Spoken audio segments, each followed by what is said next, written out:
हर इंसान को ऐसी बीवी की चाहत होती है जिसे स्वादिष्ट खाना बनाना आता हो, लेकिन यहाँ तो मोहन को ऐसी बीवी मिल गई जो सिर्फ और सिर्फ खाती रहती थी और ज्यादा खाने के चक्कर में वो इतनी मोटी हो गई थी कि उससे बैठकर उठ पाना भी मुश्किल हो जाता था। लेकिन फिर भी वो खाना नहीं छोड़ती थी और रात दिन बस खाती रहती थी। दरअसल शादी के वक्त मोहन को नहीं पता था कि उसकी बीवी इतनी भुक्कड़ है, क्योंकि मोहन की अरेंज मैरिज हुई थी। शादी से पहले मोहन अपनी बीवी शेफाली से एक बार भी नहीं मिला था। अपने एक रिश्तेदार के कहने पर उसने उससे शादी के लिए हाँ कर दी थी। मोहन एक छोटा सा ढाबा चलाता था और वही सुनकर शेफाली मोहन से शादी करने के लिए राजी हुई थी। मोहन को इस बात का एहसास तो सुहाग रात में हुआ और देखा शेफाली सिसक सिसक कर रो रही है। क्या हुआ शेफाली, रो मत, घर की याद आ रही क्या? देखो, हर एक लड़की को एक ना एक दिन ससुराल तो आना ही पड़ता है, रो मत। शेफाली ने कहा, मैं उस वजह से नहीं रो रही हूँ। तो फिर क्यों रो रही हो? मुझे भूख लगी है। पूरे 1 घंटे पहले मैंने मिठाई खाई थी, उसके बाद मैंने कुछ नहीं खाया।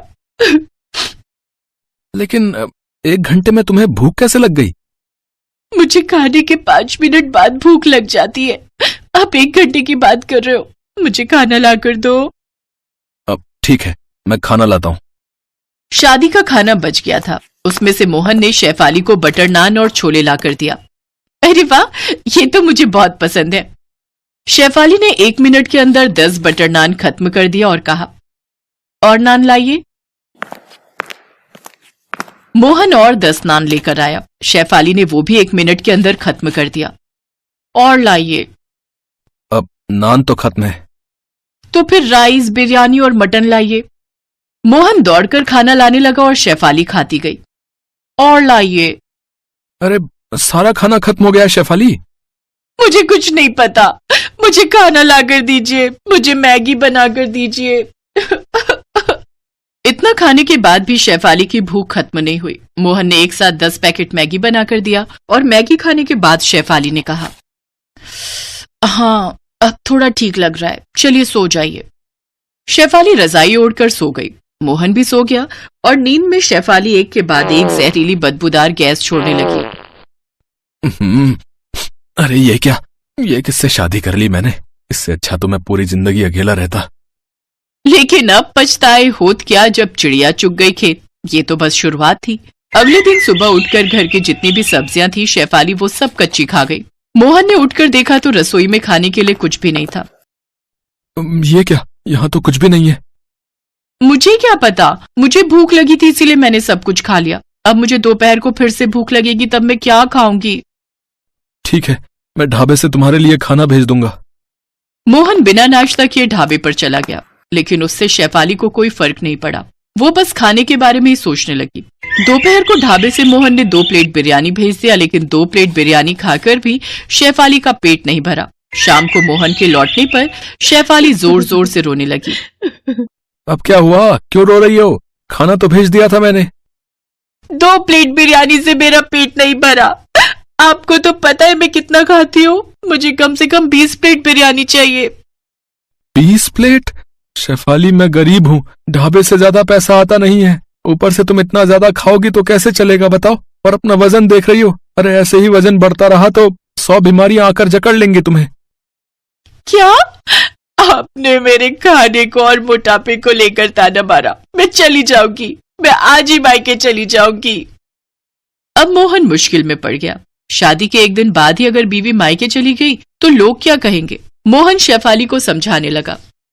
रो मत शेफाली, ठीक है, मुझसे गलती हो गई, रो मत, मत जाओ मुझे छोड़ के। मैं चली जाऊंगी। अगर आप मुझे खिला ही नहीं सकते हो तो मुझसे शादी क्यों की? मोहन ने अपने मन में कहा। मुझे थोड़ी पता था कि तुम इतनी भुक्कड़ हो, मुझे थोड़ी पता था कि तुम इतना ज्यादा खाती हो। हे भगवान, क्या मुसीबत में डाल दिया मुझे। लेकिन मोहन मन की बात शेफाली को बोल नहीं पाया। उसने कहा, मुझसे गलती हो गई शेफाली, ठीक है, अब से तुम जितना चाहो उतना खा सकती हो। ढाबे से जब जो चाहो उतना खा सकती हो। तो फिर मैं तुम्हारे साथ ढाबे पर जाऊंगी हर रोज। ठीक है, वही होगा। अगले दिन शेफाली मोहन के साथ ढाबे पर गई और सिर्फ खाने लगी। मेरे लिए तंदूरी रोटी और बटर चिकन ले आओ। अरे ले आओ यार, जल्दी ले आओ। और साथ में तंदूरी चिकन भी ले आना और सिरके वाला प्याज। शेफाली खाती रही और मोहन के कर्मचारी खाना बनाने लगे। लोग खाने के लिए ढाबे पर आए और खाना न मिलने पर भागने लगे। अरे भैया, मेरे लिए रुमाली रोटी और दाल मखनी ले आना है। रुमाली रोटी तो है लेकिन दाल मखनी नहीं है साहब। तो फिर चिकन भरता? वो भी नहीं है।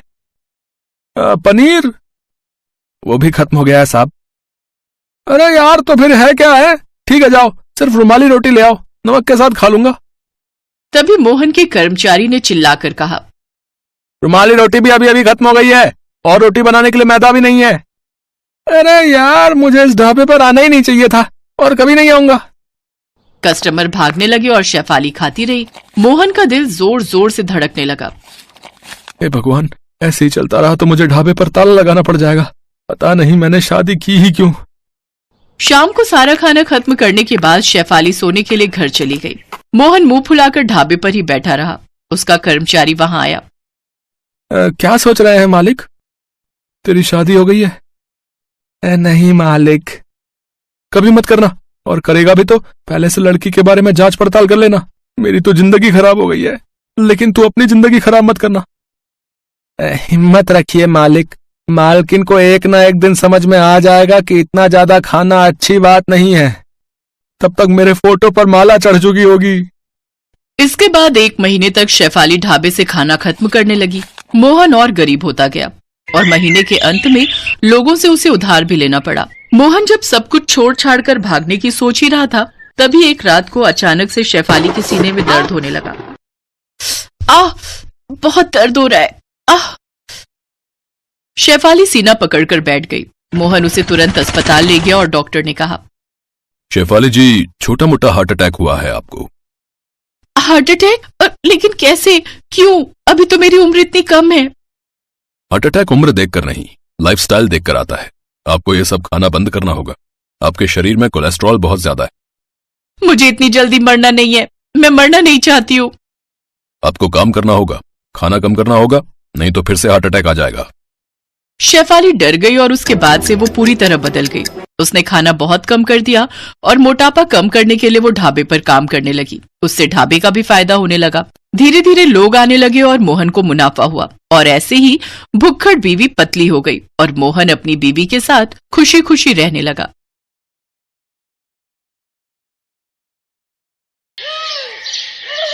शुभी के रिश्ते की बात चल रही थी। लड़के वालों का फोन आया।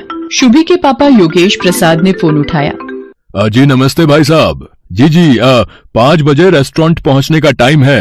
हम भी टाइम पर पहुंच जाएंगे। क्या हुआ जी? समधी साहब क्या कह रहे थे? यही कि हम टाइम पर पहुंच जाएं। तुम शुभी को कह दो, जल्दी तैयार हो जाएगी। हमें उनके आने से पहले ही रेस्टोरेंट पहुंचना है। शुभी और उसके पापा मम्मी और उसका छोटा भाई रेस्टोरेंट पहुंचते हैं। उधर योगेश प्रसाद भी अपनी पत्नी शर्मिला, बेटे रजत और कुछ रिश्तेदारों के साथ रेस्टोरेंट पहुंचते हैं। सुनो जी, भूख इतने जोरों की लग रही है। घर पर जल्दी जल्दी में 4 गोभी के पराठे, 2 कटोरी दही और सिर्फ 1 कटोरी छोले ही खाए थे। थोड़ी देर से आते तो 2 पराठे मेथी के भी खा ही लेती। चुप भी करो शर्मिला, है थोड़ा धीरे बोलो। जो मन हो मंगवा लेना। अभी रेस्टोरेंट के अंदर तो चलो। विन्नी अपनी मम्मी के साथ अंदर पहुंचो, मैं राजेश के साथ आ रहा हूँ। शर्मिला का स्वभाव भुक्कड़ था। उसे कहीं भी जाना हो भूख पहले लगाती थी और वो बेहिसाब खाने लगती थी। उसे अपने पेट पर कंट्रोल नहीं था। कहीं शादी ब्याह में जाना हो, किसी फंक्शन में जाना हो, वो सबसे पहले खाना ढूंढती थी और खाने की चीजों को सामने देखकर उसका खुद पर कंट्रोल कर पाना मुश्किल होता था। रेस्टोरेंट के अंदर सब लोग बैठ जाते हैं। साधना शर्मिला से खाने के लिए पूछती है, बहन जी आप सबको क्या क्या पसंद है वो बता देते तो हम ऑर्डर कर देते हैं सबके लिए। जो जो जिसको चाहिए वो पसंद का आ जाएगा। वैसे sambar, dosa, noodles, chilli potato, momos और मंचूरियन, फ्राइड राइस हमने अभी ऑर्डर कर दिए हैं। डिनर से पहले ये स्नैक्स में ठीक है ना बहन जी? अरे ये तो छोटी मोटी चीजें हैं बच्चों के मतलब की, ये तो मिनटों में हजम हो जाएंगी। आप एक काम कीजिए, 8 प्लेट छोले भटूरे, 6 प्लेट कचौड़ी आलू और 20 समोसे ठीक रहेंगे। ये सब मंगवा लीजिए। सुनो जी, इधर आना जरा। बंदे तो ये सिर्फ थोड़े ही आए हैं। 4 ये खुद घर के लोग हैं और 1 इनके ननद और नंदोई और उनके 2 बच्चे। पर ये इतना सारा खाना ऑर्डर क्यों कर रही हैं? शर्मिला जी शुभी की होने वाली सास है, कुछ बोल नहीं सकती। मैं ऑर्डर देकर आता हूँ। पंकज बेटा जरा मेरे साथ आओ। और फिर भुक्खड़ शर्मिला ने बिना कोई शर्म किए सब खाना मिनटों में चट कर दिया। फिर वैसे मीठे में अगर रबड़ी जलेबी और मिल जाए तो। जी जी बहन जी, मैं अभी ऑर्डर कर देता हूँ। पंकज बेटा, काउंटर पर बोल दो कि यहाँ के लिए जो गुलाब जामुन ऑर्डर किए हैं उनके साथ रबड़ी जलेबी भी भिजवा दें। वैसे तो मैं इतना खाती नहीं हूँ, पर आज मेरे बेटे की शादी पक्की हो रही है तो इसी खुशी में थोड़ा बहुत मैंने सोचा खा लिया जाए। आप सब जोर दे रहे थे तो मुझे खाना पड़ा। अच्छा योगेश प्रसाद जी, अब हम चलते हैं?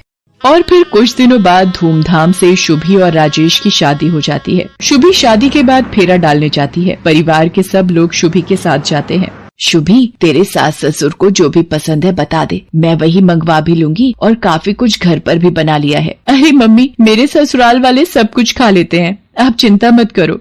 सुनो जी, भूख के मारे आते निकल आई हैं। नाश्ते में सिर्फ गोभी और पनीर की पकौड़े खाए थे ताकि थोड़ा खाली पेट रखूं तो यहाँ अच्छे से खा सकूं। ये चिप्स और ड्राई फ्रूट से भला पेट भरता है? विन्नी, सुन जरा देख कर आ, शुभी को रसोई में गए आधा घंटा हो गया है। मम्मी थोड़ा वेट करो, आ जाएगा कुछ न कुछ खाने के लिए, भूख पर थोड़ा कंट्रोल कर लो। लो आ गई भाभी। आप सबके लिए ये दही भल्ले मम्मी ने भिजवाए हैं। बस दही भल्ले ही बनाए हैं क्या या कुछ और भी? जी बहन जी, ये आपके लिए मैंने राज कचौड़ी भी बनाई है। शुभी बता रही थी आपको राज कचौड़ी बहुत पसंद है। वो तो मैं वैसे ज्यादा कुछ खाती नहीं हूँ। कभी कभी राजेश ऑफिस से आते हुए बनवा लाता है तो 1-2 चम्मच जबरदस्ती दे देता है तो खा लेती हूँ। वरना मुझे खाने पीने का इतना शौक नहीं है। शर्मिला को इस तरह से कहते हुए देख विन्नी और राजेश उसकी शक्ल देखकर हैरान रह जाते हैं। मम्मी अच्छा झूठ बोल रही हो, सबसे पहले चटकारे लेकर तुम ही खाती हो। शुभी, वो जरा हरी चटनी और पकड़ाना, और ये इमली वाली सौंठ तो बहुत ही स्वादिष्ट है। जी वो मम्मी घर पर ही बनाती हैं ये गुड़ और इमली की चटनी। साधना, एक काम करो, शर्मिला बहन जी को थोड़ी कचौड़ी और चटनी साथ में बांध कर दे दो। अरे योगेश प्रसाद जी, साथ में क्या करना है, खा तो लिया, इतना कुछ सबने है और अब सबका पेट भी भर चुका है। अब भाई साहब इतने प्यार से बोल रहे हैं तो थोड़ा पैक करवा लेते हैं।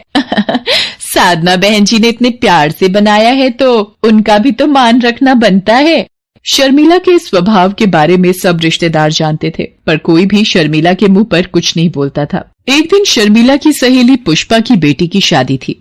मेरी बचपन की सहेली है पुष्पा, आज देखो वक्त कैसे बीत गया, अपनी लड़की की शादी करने जा रही है। हमारे राजेश की शादी में भी वो आई थी तो हमें भी जाना चाहिए। मैं तो कहती हूँ हम पूरे परिवार के साथ शादी में जाते हैं, उसे अच्छा लगेगा। ठीक है शर्मिला, जैसा तुम ठीक समझो। शुभी और राजेश को भी कह दो एक बार साथ चलने को। सब लोग शर्मिला की सहेली पुष्पा की लड़की की शादी में पहुंचते हैं। बधाई हो पुष्पा, बेटी की शादी की बहुत बहुत खुशी हुई। शर्मिला, तुम सब परिवार आई हो, मुझे भी बहुत खुशी है। सब लोग डिनर करके जाना, तुम परिवार के साथ एंजॉय करो, तब तक मैं मेहमानों को देख लेती हूँ, ठीक है? विन्नी, मुझे तो बहुत तेज भूख लगी है। वो सामने स्नैक्स के स्टॉल है, चलकर कुछ खा लेते हैं। मम्मी मैं अभी नहीं जा रही, अभी तो आए हैं, एकदम से खाना शुरू कर दे अच्छा नहीं लगता। माँ जी चलिए मैं आपके साथ चलती हूँ। क्या खाएंगी आप? स्टॉल पर भीड़ है, आप यहीं रुको, मैं आपके लिए कुछ लेकर आती हूँ। शुभी शर्मिला के लिए डोसा स्टॉल से डोसा बनवा कर शर्मिला को दे देती है। शर्मिला शुभी से कहती है, शुभी वो सामने वाले स्टॉल से आलू चाट भी ले लेते हैं। माँ जी आप ये प्लेट पकड़िए, मैं लेकर आती हूँ। सरला, मैंने भी पता नहीं कैसी भुक्कड़ को शादी में बुला लिया। ये शर्मिला तो शुरू से ही भुक्कड़ है, जितने का शगुन का लिफाफा नहीं देगी उससे ज्यादा का तो ये अकेले ही खा लेगी। तुझे तो पता था कि ये शर्मिला अपनी भुक्कड़ आदत की वजह से जानी जाती है, फिर तूने क्यों बुलाया इसे शादी में? छी छी, ये पुष्पा आंटी माँ जी के लिए कितना गलत बोल रही है, और ये माँ जी के पास जाकर क्या बोल रही है। अरे पुष्पा आओ ना, एक में वाला डोसे का तू भी खा ले, शादी की भागदौड़ में तूने कुछ खाया नहीं होगा। शर्मिला नहीं, अभी मुझे बहुत काम है। वैसे थोड़ा कंट्रोल करके खाना, ये तुम्हारा घर नहीं है, ये 5 स्टार होटल है। यहाँ पर हर प्लेट की गिनती होती है। 1600 रुपए की एक प्लेट है, ये तुम्हारी चौथी प्लेट है। तुम थोड़ा तो सोचा करो, किसी के यहाँ शादी में आकर इस तरह से व्यवहार करते हैं। इतने का तो तुमने मुझे शगुन नहीं डाला जितना तुम खा चुकी हो अब तक। मेरी बात का बुरा मत मानना, तुम मेरी बचपन की दोस्त हो, इसीलिए हक से कह रही हूँ। अब थोड़ा ध्यान से खाना, इसीलिए एक प्लेट में ले लेना जो लेना है। बार बार प्लेटें झूठी मत करना, पता चले अब प्लेटें कम पड़ जाएं और लड़के वालों को तुम्हारी वजह से भूखा जाना पड़े। चलो तुम खा लो, मैं चलती हूँ, और भी मेहमान आ रहे हैं। शर्मिला की आंखों में पहली बार आंसू छलक आए थे। उसे किसी ने मानो दिल पर चोट दे मारी हो। जो शर्मिला खाने को देखकर टूट पड़ती थी, आज उसके हलक से निवाला नहीं निकला जा रहा था। ये देखकर शुभी का मन खराब हो जाता है और वो गुस्से में आ जाती है और पुष्पा के पास जाती है। आंटी जी, एक सेकेंड, क्या आप मेरे साथ थोड़ा साइड में चलेंगी? मुझे कुछ बहुत जरूरी काम है। हाँ जी, बोलो, क्या काम है? आपकी हिम्मत कैसे हुई माँ जी का अपमान करने की? अगर आपकी बेटी की शादी का लिहाज ना होता तो शायद आप नहीं जानती कि मैं क्या कर देती। और हाँ, इस 5 स्टार होटल में खाना खाने का जितना भी बिल बना है आपके बैंक अकाउंट में अगले 1 घंटे तक मैंने नहीं पहुंचा दिया तो मेरा नाम भी शुभी नहीं। चलिए माँ जी, अब हम यहाँ एक पल भी नहीं रुकेंगे। जहाँ मेरी माँ समान सासू माँ का अपमान हो, वहाँ मैं एक पल भी खड़ी ना रहूं। सब लोग घर आ जाते हैं और घर आकर शादी से जल्दी लौटने की वजह जब सबको पता चलती है तो सब शुभी पर बहुत गर्व करते हैं। शुभी शर्मिला के गले लग जाती है। तभी शर्मिला कहती है, कोई सुनेगा? मुझे बहुत तेज भूख लगी है। शुभी, जरा अपनी मम्मी को फोन लगाकर बोल, हम कल खाने पर आ रहे हैं, वही राज कचौड़ी और गुड़ इमली की चटनी का स्वाद चखने। और शर्मिला की ये बात सुनकर सब खुशी से हंस देते हैं।